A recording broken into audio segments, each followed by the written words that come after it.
Assalamualaikum warahmatullahi wabarakatuh. Selamat berjumpa kembali di sini anak-anakku semuanya.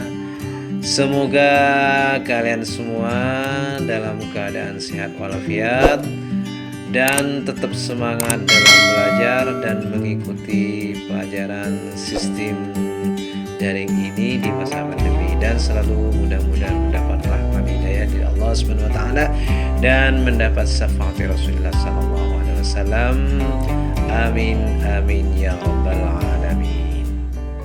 Untuk materi kali ini yaitu tentang berbahasalah secara persuasif. Yang saya akan jelaskan penjelasan lengkap tentang persuasif, diantaranya pengertian teks persuasif, ciri-ciri teks persuasif, struktur teks persuasif, dan contoh teks persuasif. Pengertian teks persuasif. Teks persuasif adalah suatu paragraf yang isinya berupa ajakan agar pembacanya melakukan atau mengikuti apa yang penulis ungkapkan di dalam paragraf.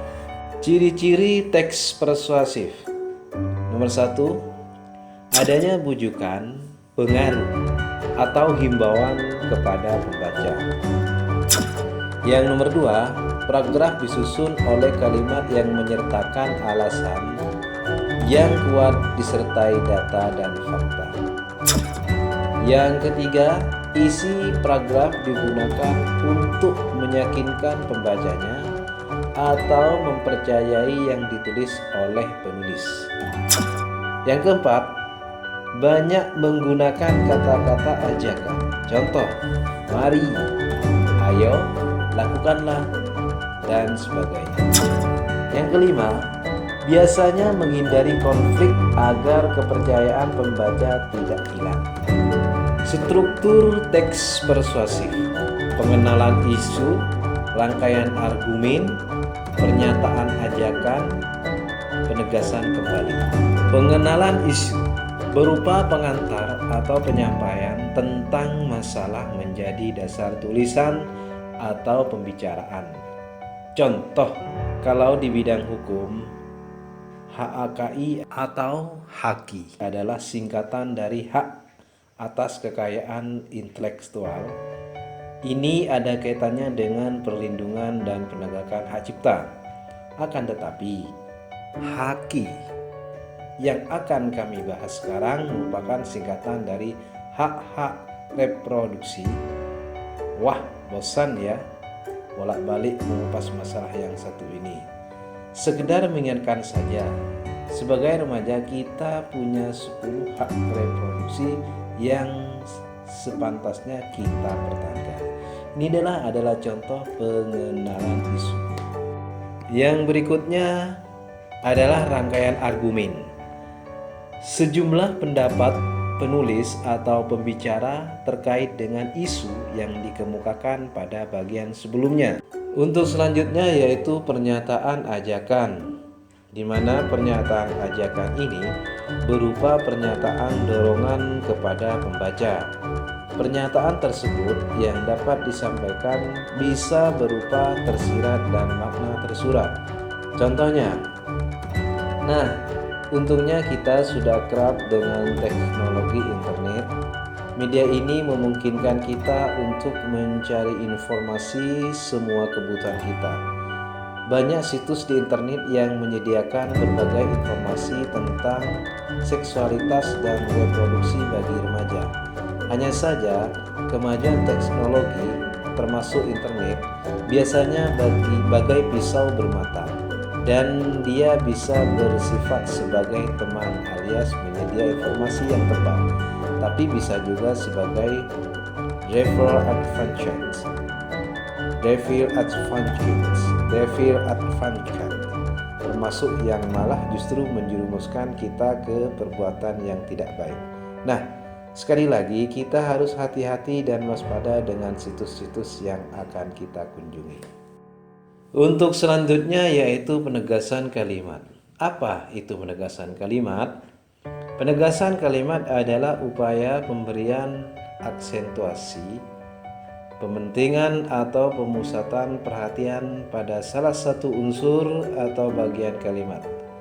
Tujuan penegasan kalimat adalah agar unsur atau bagian kalimat yang diberi penegasan itu lebih mendapat perhatian dari pendengar atau pembaca. Persuasi politik. Persuasi politik dipakai dalam bidang politik oleh orang-orang yang berkecimpung dalam bidang politik dan kenegaraan. Ada juga persuasi pendidikan.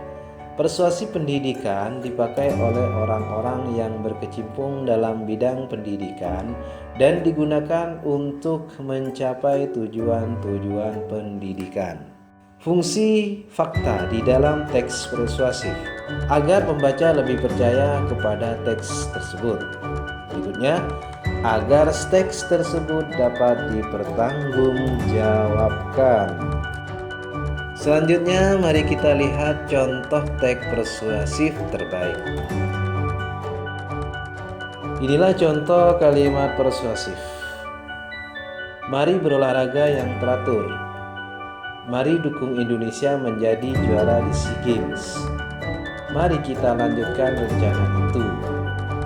Buatlah orang tuamu bangga akan dirimu. Pakailah pakaian-pakaian yang sopan. Buanglah sampah pada tempat yang telah ditentukan. Rajin-rajinlah menabung demi masa depan. Ciptakanlah suasana yang kondusif. Ini adalah contoh kalimat persuasif dalam bentuk iklan. Berjanjilah untuk membuang sampah pada tempatnya. Ini adalah contoh paragraf persuasif propaganda. Jagalah keselamatan di jalan raya. Jalan raya merupakan pembunuh nomor 1 di Indonesia setelah penyakit jantung. Hal ini dikarenakan puluhan bahkan ratusan orang meninggal dunia di jalan raya setiap harinya. Penyebabnya pun beraneka ragam, seperti kecelakaan lalu lintas, tabrak lari, kecelakaan tunggal, dan lain-lain. Menurut data yang dikeluarkan oleh pihak kepolisian, tahun lalu ada sekitar 453 kasus kecelakaan di jalan raya. Oleh karena itu, marilah waspada ketika sedang menggunakan jalan raya, karena mereka yang menjadi korban bukan hanya pengemudi atau penumpang saja, tetapi pejalan kaki pun ikut menjadi korban. Selain itu, patuhi juga semua rambu-rambu jalan dan jangan lupa untuk menggunakan alat keselamatan ketika berkendara seperti helm, sabuk pengaman, dan lain-lain. Dan yang terakhir, ingatlah bahwa keluarga sedang menunggu di rumah. Demikian dulu pembahasan kali ini, yaitu mengenai berbahasalah secara persuasif.